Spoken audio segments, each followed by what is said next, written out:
Hey guys, welcome back to Tutorials by David, and in this video, I'm going to show you how to fix a Zelle payment that won't go through in 2026. If your Zelle payment won't go through in 2026, don't worry.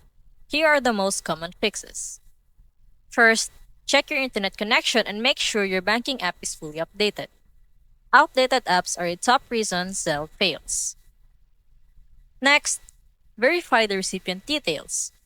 Even a small mistake in the email or US mobile number can cause the payment to fail or not go through. Also, check your bank account. You may not have enough funds, or your bank might have daily transfer limits that you've already reached. If everything looks correct, go to your Zelle activity or payment history. Look for any error messages like pending, failed, or review needed.